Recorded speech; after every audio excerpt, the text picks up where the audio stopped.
Vocal for local.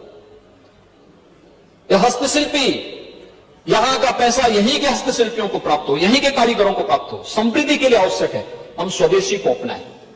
और उस स्वदेशी की आपने क्या स्थिति कर दी थी, क्या स्थिति कहां पहुंचा दिए थे आप? हतोत्साहित थे, हतोत्साहित थे वे सभी लोग, प्लान कर रहे थे, भूखमरी की कगार पर थे। वे सभी उद्योग बंदी की कगार पर हो चुके थे। और कौन लोग थे उसमें? वे सभी अति पिछड़ी जाति से जुड़े हुए लोग थे, वंचित थे, गरीब थे, अल्पसंख्यक थे। आप कुछ नहीं कर पाए। 4-4 बार सरकारें थी आपकी। 1947 से लेकर के लंबे समय तक कांग्रेस ने शासन किया। उन उद्यमियों के लिए, उन हस्तशिल्पियों के लिए, उन कारीगरों के लिए क्या किया? कुछ भी तो नहीं किया। अब बात करते हैं पीडीए का, मैं इसलिए कह रहा हूं, ये परिवार डेवलपमेंट अथॉरिटी जो आपने बनाई है, ये जनता की आंखों में धूल झोंकने के अलावा और कुछ थोड़ा है। पीएम विश्वकर्मा योजना के माध्यम से और मुख्यमंत्री विश्वकर्मा श्रम सम्मान के माध्यम से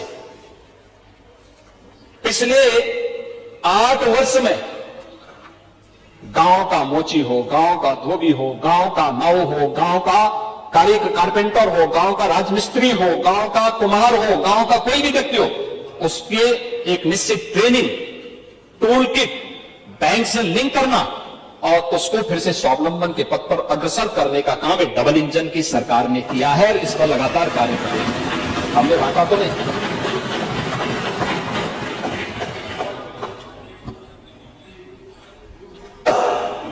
और प्रतीकों का भी सम्मान करती है और अत्याधुनिक विकास पे भी ध्यान देती है।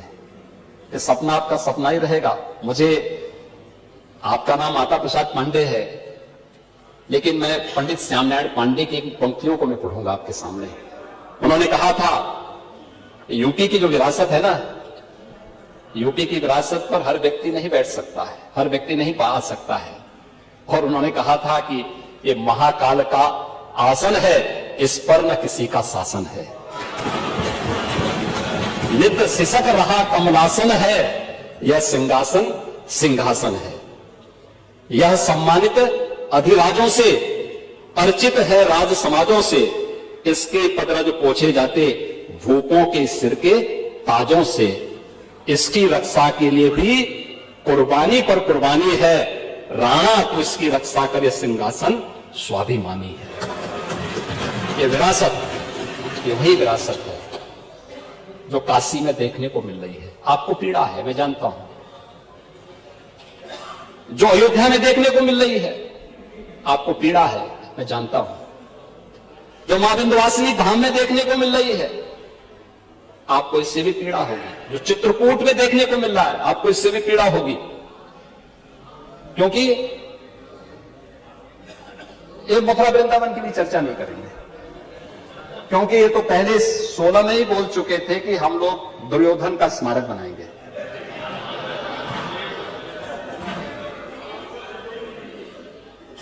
महोदय, कृषि क्षेत्र में ही कौशाम्बी में, चंदौली में, सहारनपुर में, लखनऊ, हापुड़, कुशीनगर में हमारे पास उत्तर प्रदेश के अंदर 9 क्लाइमेटिक जोन है।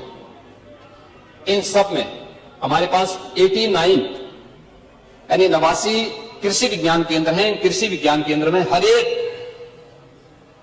जो क्लाइमेटिक जोन है उसमें एक सेंटर ऑफ एक्सीलेंस विकसित करने के लिए कृषि विभाग से कहा गया और उस पर तेजी के साथ काम भी आगे बढ़ चुका है।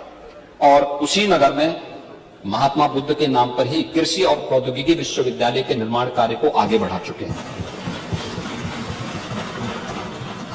महोदय, इंफ्रास्ट्रक्चर की बात कर रहे थे। इंफ्रास्ट्रक्चर,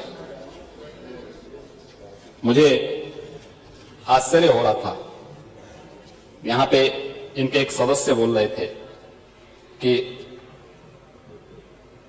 विजन हमारा है। वाह रे विजन, आपकी विजन को देख करके मुझे तो बड़ा ओह लगता है। महोदय, 1947 से 2017 अधूरा नेटवर्क और ठहरा निवेश, यानी 1.5 एक्सप्रेसवे, 2 भी नहीं थे।